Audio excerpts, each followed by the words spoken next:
This is Top Accolade Global News Update. I am Abiodun Mohammed.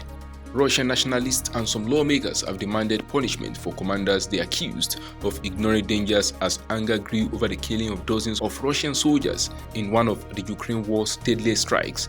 In a rare disclosure, Russia's defense ministry said 63 soldiers were killed on New Year's Eve in a fiery blast that destroyed a temporary barracks in a vocational college in Makiivka, twin city of the Russian-occupied regional capital of Donetsk in eastern Ukraine. Russian critics said the soldiers were being housed alongside an ammunition dump at the site, which the Russian Defense Ministry said was hit by 4 rockets fired from US-made HIMARS launchers. The New Year's Eve strike on Makiivka came as Russia was launching what have become nightly waves of drone attacks on Kiev and other Ukrainian cities.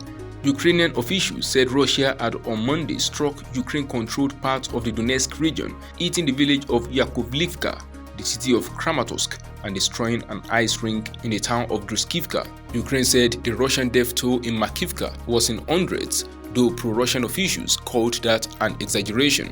Russian military bloggers said the extent of the destruction was a result of storing ammunition in the same building as a barrack, despite commanders knowing it was within range of Ukrainian rockets.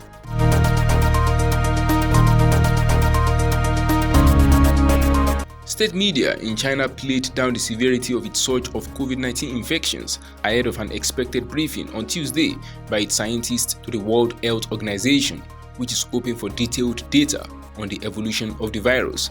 China's abrupt U-turn on COVID controls on December 7th, as well as the accuracy of its case and mortality data, have come under increasing scrutiny at home and abroad and prompted some countries to impose travel curbs.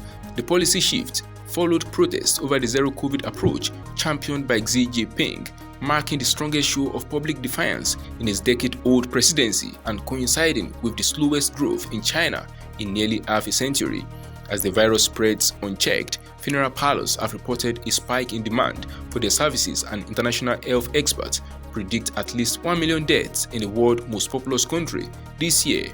China reported 3 new COVID deaths for Monday, taking its official death toll since the pandemic began to 5,253. On Tuesday, the People's Daily, the Communist Party's official newspaper, cited Chinese experts as saying the illness caused by the virus was relatively mild for most people.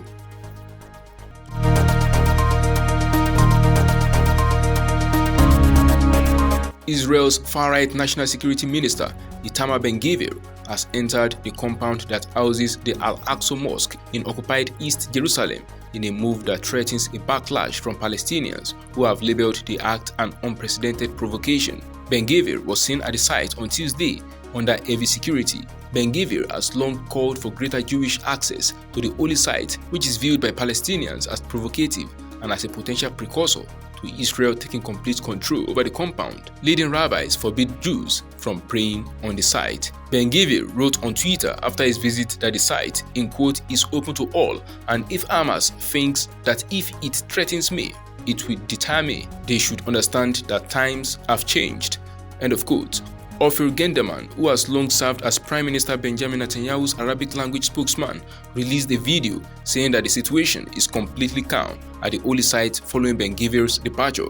The visit appears to have been calculated to avoid a direct confrontation with Palestinians, having come early in the morning and a day after Ben-Gvir had appeared to backtrack from his plans, thereby avoiding a gathering of Palestinians at the site.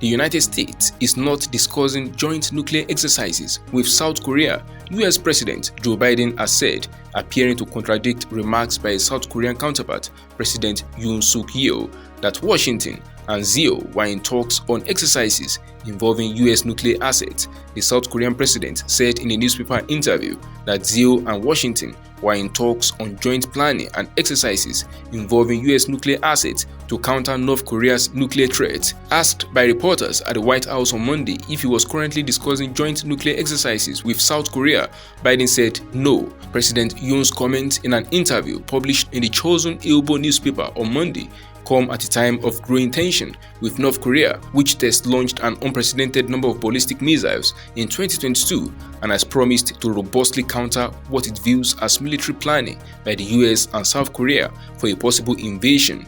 In response to North Korea's saber-rattling, Yoon has taken an increasingly tough stance and has called for war preparation with an overwhelming capability. The newspaper quoted Yoon as saying the joint planning and exercises would be aimed at more effective implementation of the US extended deterrence, which refers to the ability of the US military, particularly its nuclear forces, to deter attacks on US allies.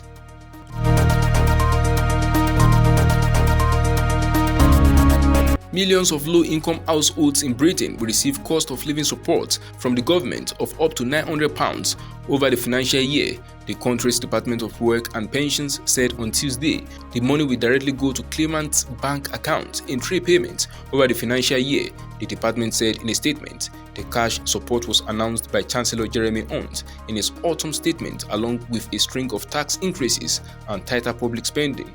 The government did not give details on the payment schedule at the time. There will also be a separate £150 for more than 6 million disabled people and £300 for over 8 million pensioners, the department said.